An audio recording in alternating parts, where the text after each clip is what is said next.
Assalamualaikum warahmatullahi wabarakatuh. Saya Vina Febrianti, NIM E201920884.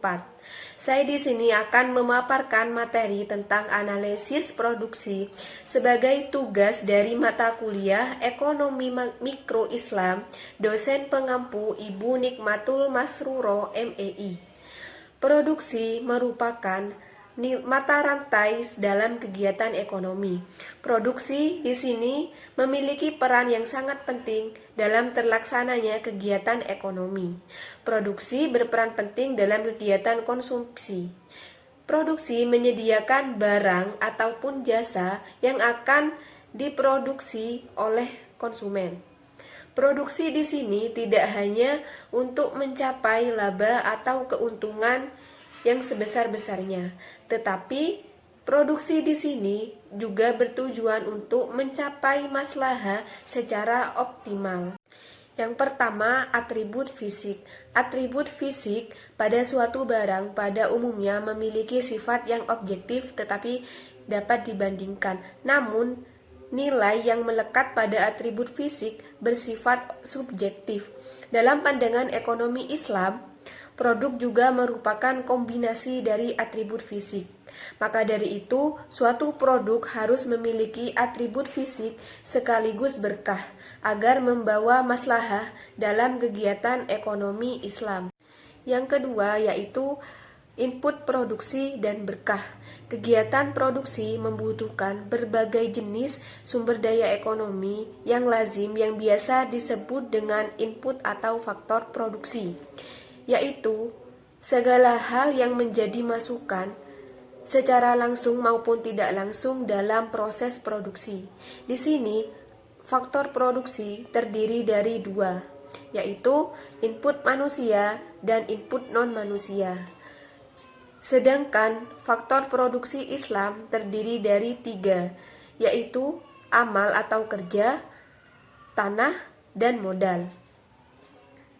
Di sini, pengertian berkah sendiri merupakan komponen penting dalam maslahah.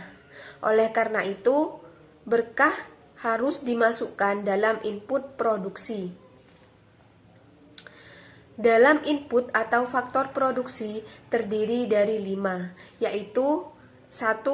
Input atau faktor produksi. 2. Sumber daya alam seperti tanah dan sejenisnya. 3.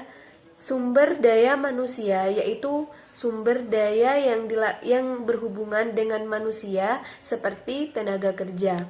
Yang keempat, kapital atau modal. Tentunya dalam kegiatan ekonomi tidak terlepas dari namanya modal. Modal ini diperlukan untuk menciptakan suatu produk. Tanpa adanya modal, maka kegiatan ekonomi untuk berwirausaha tidak akan berjalan.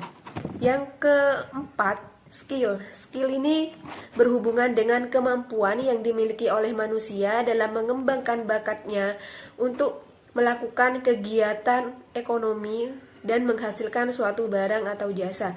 Kemudian yang terakhir adalah teknologi. Ini berhubungan dengan kemajuan teknologi yang canggih seperti teknologi alat-alat yang digunakan untuk memproduksi suatu barang ataupun jasa. Kemudian yang ketiga adalah kemuliaan harkat manusia. Tujuan dari produksi adalah untuk mencapai maslahah secara optimal. Substitusi antar manusia atau tenaga kerja di sini dibagi menjadi dua macam. Yang pertama, substitusi alamiah, yaitu penggantian tenaga kerja yang terjadi secara alami.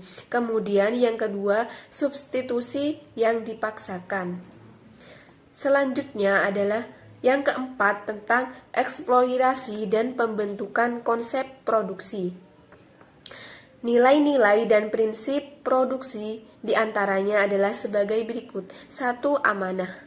Amanah di sini adalah nilai yang terpenting dalam Islam. Maksudnya, amanah di sini adalah penggunaan sumber daya ekonomi untuk mencapai tujuan manusia Jadi, amanah di sini sangat penting bagi kegiatan ekonomi Islam. Amanah di sini adalah seseorang yang dapat dipercaya dalam melakukan kegiatan ekonomi. Amanah di sini berperan penting sehingga orang-orang yang bersikap amanah akan meraih kegiatan ekonomi dan mencapai maslahah yang sangat baik. Kemudian yang kedua, profesionalisme. Profesionalisme ini adalah kompeten di bidangnya. Ia bersikap baik, ia bersikap secara bijaksana dalam melakukan keahlian dalam bidangnya. Secara profesionalisme berarti dia melakukan kegiatan secara baik dan secara benar. Kemudian yang ketiga, pembelajaran sepanjang waktu untuk efisiensi setiap tenaga kerja sudah memenuhi standar minimum dalam melaksanakan kegiatan produksi. Kemudian selanjutnya adalah tentang prinsip-prinsip produksi. Ada 3 prinsip dalam ekonomi Islam. Yang pertama, dilarang memproduksi atau menjual barang haram. Jadi, dalam memproduksi suatu barang, tidak ada barang haram. Yang kedua, dilarang menimbun barang. Dalam Islam, menimbun barang tersebut dilarang karena akan berdampak yang sangat besar bagi kegiatan ekonomi. Yang terakhir, prinsip yang terakhir adalah dilarang melakukan produksi yang mengarah pada kezaliman sesuai dengan tujuan produksi, yaitu untuk mencapai masalah yang maksimal, maka kegiatan yang mengarah pada kezaliman itu dilarang. Kemudian yang terakhir adalah tentang produksi dengan modal tetap.